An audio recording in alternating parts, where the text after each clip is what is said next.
Hello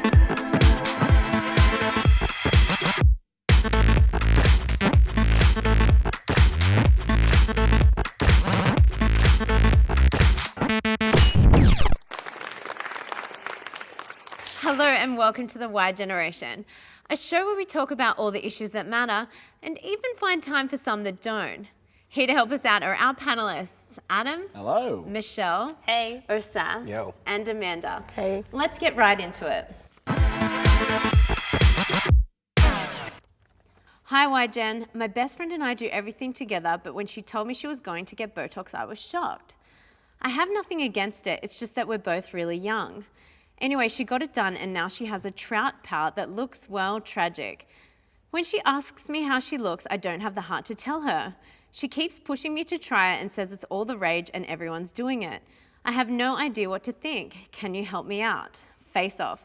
Sounds like the beginning of a plastic fantastic obsession. Can we help her out, Michelle? All the rage? Who's she hanging out with? My friends and I don't. Like, we don't participate in this at all, but I can see where the pressure is coming from. I think the media plays a massive part in this.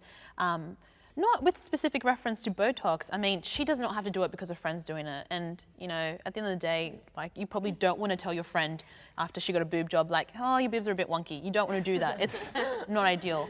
But I feel the pressure to keep up physical appearance, to go to the gym, to eat healthy. I don't know if that's specifically my friends, even males. I feel like males these days, it's kind of moved from being really thin to being really fit. Oh yeah. Well, let's hear from one of the males on our panel, Sass. Oh yeah. Well, I think the constant need to actually look good is what's in play right now. Everyone wants to look good. You want to be confident in your looks. I mean, when we talk about Botox and talk about fillers, it's like makeups and that. Girls actually, I don't know why you guys were. I mean, to look good, to bring out your appearance and that. And if it brings out your confidence and your appearance, and you want to go out there and like impress people and be like, hey, you know what? This makes me feel good, and this is what I am. This is what I'm doing. Then hey, go for it. I think it's an expectation, though. I think there's an expectation of women and men to look good consistently. There's a lot of pressure right now, like in the media and stuff like that. Like you see celebrities actually have these things going on for them. Definitely. And you look at that and you're like, oh, well, I can actually do the same thing as well and look as good as they are. Amanda, you're agreeing with us, Sass. Well, I think if you look at it from a cultural perspective, over like the thousands of years, we've had foot binding where you make your feet smaller, or the rings on your neck to extend it, or even corsets to thin your rib cage. All of these were done to change our physical appearance, to make us seem more beautiful as the cultural perspective. So now we have a way of doing this that is scientific, so we're not physically altering our body, we're actually injecting things into us. Okay. Isn't this a safer way of changing our body? And what's the difference from foot binding? I wouldn't say, and when you say injecting, I'm assuming you mean steroids. Well, anything. I have a lot of male friends that participate in steroids, and it's like they're telling me, like, when you inject it, it has to be into muscle, not blood, like vein. Like, there's so much to it, and I do not have, proficient friends that are, they know their medical. They don't know the procedure, yet they're still taking this to enhance themselves. We haven't heard from you yet. I've just been thinking about the animal kingdom. Biologically, for the man in perspective, they've always had to look their best. So to attract the better female, you need to look your fantastic. So when we think about plastic fantastic for men, for example, I think we should actually embrace it, because I mean, I'm having trouble in the clubs all the time, so maybe if I did a little bit to myself, maybe I'd get a bit... That's the denim's fault, Adam. It's not the denim's fault. Like, if I combine the denim... Denim is doing you no good. No, it's just, it needs a little bit of help. So, okay, but there's nothing wrong with... So I want to ask Amanda and Michelle, are you girls saying that body image... Well, Amanda, are you saying that body image is a big deal? I think it's always going to be a big deal, but it can go too far. Like, recently, Kim Kardashian went through the vampire facial, in which she got blood from her arm. They spin it so fast that all the platelets leave it, and then they inject it into her face, which she said was absolutely, absolutely excruciating. And she was like in See, so much pain women doing don't it. have to go to But that then extent people are for like, men. I want to do that, I want to do it. For Because men? Kim What are Kardashian you did it. talking about? That's true. We actually constantly train every day. Well, man, I train. I can do personal that. decision. I mean, okay, it's a personal choice, but at the same time, it's a personal choice. You don't, Adam? No, I don't What? train. No, which, hey, fair enough. I You wake still up look good. I wake up every fine, morning all right? saying, "Hey, beautiful, how you doing?" I used to try and look. Sass is right. No, There's nothing I agree wrong with you, with that, Sass. though. You know, we have a responsibility that we have to look good. It's not for women. It's for your own ego. To impress Just our saying. ladies. Oh, do I That's look what good? you guys actually put us through. I think you're beautiful. Oh, thank you. In regards to body image, how about this for a statistic? 68% of girls aged 15 years old are on diets. Yes. Yes, I can say that. Embrace it. Yeah. What? Hey, If it's hey. okay, if it's for a health issue and you're bigger and you need to lose weight, fine. That's But right. if you're already small, eat healthily, but not I go to the gym diet. and then I see these, 15-year-olds on treadmills. No. Okay, one thing I hate. If it's for a health It is issue, terrible. fine. Keep fit. Yeah. I wish I was on a treadmill Which when is I was fine. 15 because it would have made me much better now. You are. I think that's the problem right there. No, it's ridiculous. Actually go to the Okay, gym. see, now it's gone too far. I like looking pretty for myself more than anyone else. That's good. But then it's just like okay, in high school, I probably weighed a good extra 10 to 15 kilos more. Yeah. And, even then, I didn't need to be on a treadmill. I wasn't going to go on a treadmill for anyone else but myself. And it's just, I don't know, it's just ridiculous. There's, you've got these mums and they've got their, their chubby kids on treadmills. It's wrong. Oh, you are your own woman, girl. You are your own woman. It's just wrong. That's It's good. so I mean, annoying. if you're happy with yourself at the end of the day, I think Yeah, that's that's what all should that matter. matters. You know what I Yeah, mean? that's If you want to impress other people and you want to try as much as you can to look good, that's your own opinion Yeah. as well. Maybe you know, should no start one can from actually 18 take that away from you. onwards. You Like, know what I unless mean? you're So, obese, maybe you shouldn't be working out. if you're obese and you feel like, hey, I like myself and I'm good in this body, that's fine. I think that's definitely That's how go I feel for it, every day definitely, when I'm man. eating KFC, That's baby. right. Look in the mirror and be like, hey, you're good looking. You're fine. You can do whatever you want. So I mean, yeah, definitely. All right, well, we'll be back with more of the Y Generation right after this. Don't go away.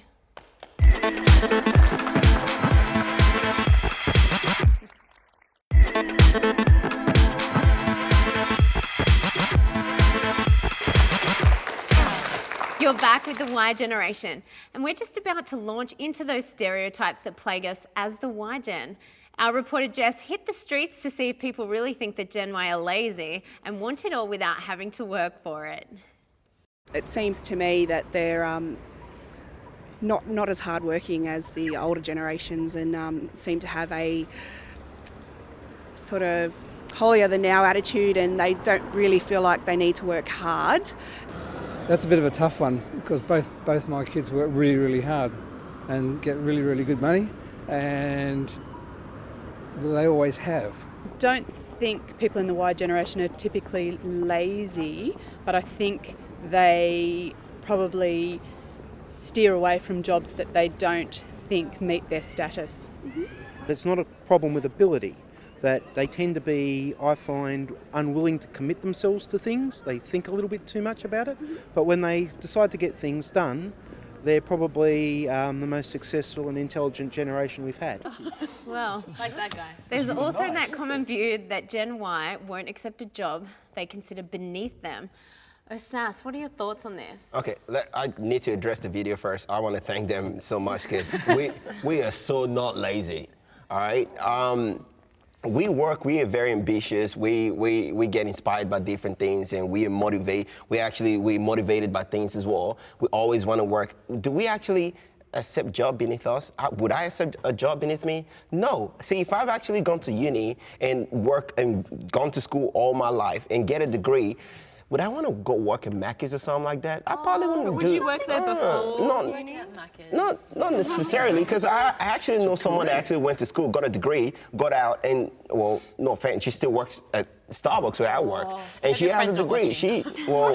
She'll understand, I guess. It's just that she wouldn't do, she didn't actually get the job she actually wanted, and now she's working there, and now she had to go back to uni to study something totally different. You know what I mean?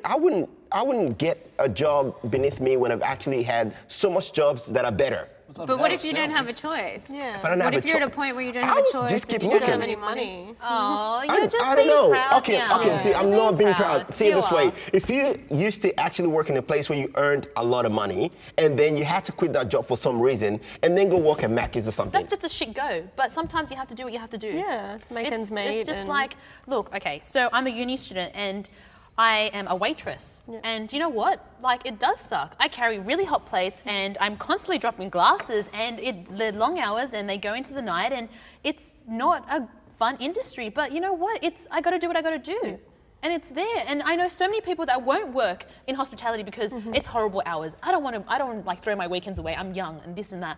Toughen up. Amanda, what do you think? You're saying this a lot. I think that, especially for the Y generations, we are renowned for being the party animals that want to go out and drink every weekend.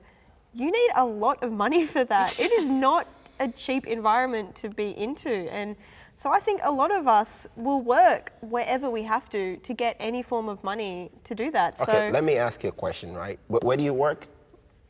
I work at Coles. You work at Coles. Yeah. Okay, let's say for some reason or Proud. whatever, let's say I work at Coles. Let's say for some reason or whatever, right? You actually quit your job. I know I keep saying Mackey's, right? You actually quit your job, Yeah. right? You start working at Coles, Yep. and then would you leave Coles and go work at KFC? Not voluntarily. I wouldn't just quit and So say, if you you know didn't what, I actually wanna have go the do choice, that. would say you didn't, like they say, what if you don't have a choice? Would you go work at KFC? If I had to if that was the you had a only choice, job though. available to me, then yes, I would, because I don't think that I don't want to not have a job. I need money for lots of things. I want to travel. I want to do Then why all don't you these just life look for something experiences better? that I need money Why for. not look for something What are better? we going to get? What's better right now? Especially You're if you're 20 years at old. uni. Halfway Getting through a a Where are the degree. jobs coming from, Assess? Where have you found this sync.com? What are you paying? Who It's is paying crazy. you? No, I'm saying this because I actually know someone that gets a job just do you like work? that. You Where do know, you Adam, work? we haven't I heard actually from work you at yet. Starbucks. I'm just surprised that the South is amazing. There's jobs Hey, everywhere. it's a good job. They're flexible. They work around my time, so You're I'm good making with the that. coffees I drink. So what? Don't be so pretentious. I work at RJ. I'm a local hero, okay? I do my community proud by giving the low prices with the best smile. But I'm not saying your job is actually bad. That's not what I'm saying. Yeah, but like, I know that your person is idea actually that portraying. if I left my oh so glorious job of IGA and then I had to find another job, would I find one that's below what I have now?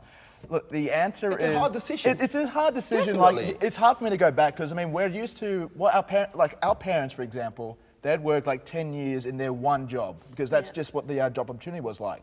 For the Y generation, like if you look at the statistics, they're leaving their jobs like maybe once every 3 years, and the employers are having problems retaining them. Yeah, so the actual statistic is that Generation Y have 7 jobs through their 20s, Wow.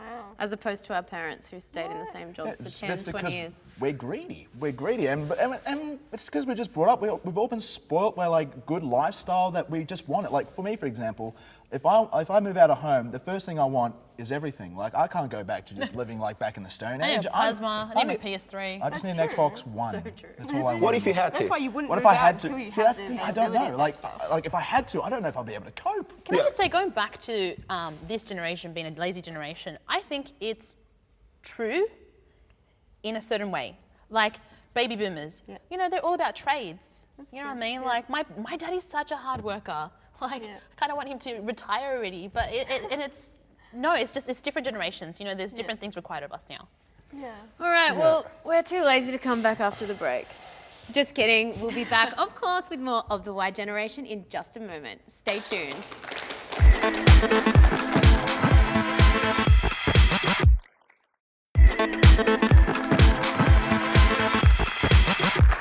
Welcome back to the Y Generation and our segment, Why So Serious?, where we attempt to find solutions to the important issues. Here's something that will definitely get you talking at home. From an evolutionary perspective, women reach their reproductive prime between the ages of 15 and 25. Yet most societies argue that 15 is too young for a woman to become a mother, as she is still a child herself. However, being too old is also criticised and could be problematic for the baby. So what do you think is the right age to have a child? Amanda, feeling clucky yet? No, not yet. All right, a lot of people say that as soon as you have a baby, your life is pretty much over for the next like 18 years. And I think that's true to an extent. So if you are still a teenager, you want to go out, you want to socialise, you want to see the world. And I think having a child is severely going to limit that. Though in saying that, I know a lot of women who have had children in their teens, and multiple children at that, and they say it's the best thing ever and they do not regret it at all. Oh, cringe. Why do you say cringe? Because I can't think of how to word this. Anyone need daycares? You look so anti-children. Oh, You're like the Wicked Witch of the West. No, I like children as long as I can give them back. So, okay, I think if you're going to have a child, you need to be financially... no, it's wrong. I'm sorry, it's wrong. I don't think there's an age between 11 and 19 that you should have a child. We're not mentally there. I'm not mentally there. And I'm not. That's why I yeah, said like, no. I'm not going to have a baby. I can't teach you morals. I don't know my own morals. That's you from the boys, Adam. I think 19's fine. You can have a baby whenever you want. The only problem is, of course, is you need to accept responsibility for it. So, like, I was reading an interesting story about it. I can't remember her name. She was a 19-year-old. She had a baby on her choice. And she was, like as Amanda was saying, she was having the time of her life. The only bad thing about it, though, is like, fortunately, people like Michelle, there's a lot of bad stereotypes going around. Like people say, oh, you know, how dare she become a mother? I mean, oh, that's so disgusting because she could have been 24. Oh, okay, let's not put words in Michelle's mouth. I didn't say it was disgusting. Yeah, but what do you think about it? It's like, are you saying it's a good thing or a bad thing? I just think it's a difficult thing. Adam, you're It is saying quite you need to difficult. accept responsibility. I mean, you're At saying it's 19. okay to have a baby at 19. Yeah, well, there's different At cultures. 19, are you living at home with your parents, not paying board? Yeah, but you've got different families. So, like, people don't leave the age of, like 27, whatever. Like, a particular lot of Italian families, for example, they live with their parents and they're married, but they do accept responsibilities to an extent. It's just sometimes maybe the family does get involved in it. Doesn't mean the parents aren't exactly taking responsibilities. So what about the teenage girls that are having babies and going out every weekend because they can just Well, pawn obviously the they're baby not off to accepting mum and dad? responsibility. So it's not like we can just limit it to an age. We can't say like you have to have a baby like at the age of 23 or you can't have it before 23. I'm pro-choice on it. Oh, no, okay. I am pro-choice. I think every female has the right to choose what to do with their life. I just think, you need to have some sort of like stability, mental, financial, is this child going to grow up in a place where they can feel supported by their mum and their partner? You know what I mean? Like you need that balance. They you need to have that. everything I'm so in life grateful that of they having that with my deserve. family. Yeah. I just think every child, okay, fair enough, there are circumstances where it is fine because it's everyone's choice. Yes. But I think education, like 19, you're still growing, Yeah, you're finish still high school. learning. Some people don't go to university. Oh, Saf, Tafe. we haven't heard from you. Okay, yeah, I actually do agree with all of you. It's a lot to take in because when you're still a teenager, you're still, if you're still a baby, type babies having babies, you're not ready to actually, take responsibility yet on actually having kids. I don't think you should be doing it. You know what I mean? Like it's a lot to deal with. You don't know that until you actually have a kid. You know what I mean? Until you actually do have a child. You don't know what's there to deal with, and you want to party hard and go out on the weekend. You can still do it. I mean, people live their... And have a baby. Wait. People do leave their kids with their parents and be like, hey, mom, I'm going out. You can... It doesn't mean that necessarily stops their life. But to some extent, it does actually, because you can't really focus and do the things you actually want to do anymore. So my friend was just telling me the other day, was like, if I have a baby, that's it. My life is just, I'm done. That's it. There's no more fun. There's nothing to do in my life. I'm going to be a boring person. It's harsh to say no more fun, that's it. Like, it's over in a sense that you can't like go out and party a lot and everything. But I mean, you're going to have so many new experiences. You're going to find out how much it is to love someone completely unconditionally. So how about people that be like, Teenager would want that. it's crazy how people. Some do. Some do. I know them that do. I'm not gonna call in the names. I actually know someone that actually finished high school. I'm trying to shut to everyone today. No, that's beneath them. They can't work at I did McDonald's. not mean that in the wrong way, all right? I'm probably going to be the manager of Macca's someday anyway. They still going to give me a job. Man, I love Macca's. Okay, let's talk about pregnancy now, right? Yeah. See, the thing is, there's a lot, like I said before, there's a lot to deal with. When you see, my friend was actually saying that, you know what, I know I've had a baby now, after like 5 years or after like a couple of years, I'm going to go back to school. But for a couple of years, she got pregnant again. And now she's like taking care of like a kid number 2. So our life But is she in terms liking of like, it? what was it, sir? Is she liking it though? Like, if she had another baby, was that her choice? I don't think she was actually ready for it though. You know Well, what I mean? Like for the the whole thing the is just that second once, baby. once you start, ready for the I think that once you start having kids, that's all your attention is gonna be on. Like you're gonna want to take care of your kids, be there for your kids, and things about having fun and You know, living I know life. girls that never wanted to work, so they just had babies Oh, that's just in their okay. teenage years, so Okay. they Come could to? just stay at home. If you have them as an excuse, that's weird. Like, I know this one girl who she had a baby quite young, and her family was so supportive that she was able to go back to high school and finish her good. HSC but because you shouldn't her, have your her family mother support to was begin just with so because- supportive for her. And yes, I know that's a lot of strain on the mother, but how supportive of a mother was she and a grandmother that she was able to let her own daughter go back to school, finish her education, and have the possibility Some of parents are beautiful. actually, That's I think some lovely. parents are actually happy when their kids actually do have like babies, you or have so the they can take I'm not care going of to them. put that you, burden on my then- mum. But what You if know she what I What mean? if your Like- mom actually likes that? Well, how about I'm 30 with my first kid and I drop her off at my at her grandpa. Like I think your grandparents would be happy. Yeah, I think that way would be happy. But I'm not gonna have a baby and then be like, I wish I finished my degree at uni. Hey, mum, can you finish taking care of my baby so I can go back to But you do full-time have online studies? courses now. You can do university online. So Yeah, that's But are fair you enough. saying your life stops when you do actually start having babies? Is that what I you're think saying? it changes, and I think when It I have does a change, of baby, course, yes, it I'm changes. going to Yeah. give 110% to that baby. I'm not going to have any regrets. I'm not going to be like, oh shit, I wish I had that drink. No, it's different. Things change, and I think it comes down to like sex ed. You know, in South America, I have so many cousins that are pregnant, and they're 15, and I think it's sex education as well. Like, it depends if you're educated or not with the topic and. If you're not mentally ready and you're not You have responsible to enough to really take care of think about yourself, it. then don't have babies. I'm not the one having them. I'm not a woman yet, sure. But I'm scared of having babies. I'm so scared, I'm terrified, man. I'm not thinking of having them anytime soon, so. Well, if you're not ready to have a baby, then you don't shouldn't be have having them. unprotected Yeah, sure. sex. Definitely, definitely. It's true. I agree God, with you. put on a rubber. It comes to sex education. It's true. I'm so casual. Put I on a can't rubber. stand these like, oh, I feel pregnant, and it's like, oh, well, did you guys have contraception? And it's like, no. It Well, then depends. you're an idiot. See, there's Exactly. how about those people that be like, oh, it was a mistake? You know what I mean? Like, yeah, but What happened to good was old-fashioned so annoying. abstinence? Just not having sex. There's more than just sex, you know? That doesn't change. You don't need that. People can be smart about it. You can have sex I have a bubble and not have bath a and read a baby. book. I feel good. if you're not grown up enough to do it, don't Yeah, even. you have to be don't- mentally yeah. ready, There's a lot to financially deal with. ready, have enough support We're around talking about you. a baby. It's a lot of Exactly, things to deal exactly. with. It needs so It's like much care. responsibilities. Well, we're just about out of time, but not before we slip in our Why Bit of the Week. And we know you've been keen to check it out. We'll catch you next time on The Why Generation.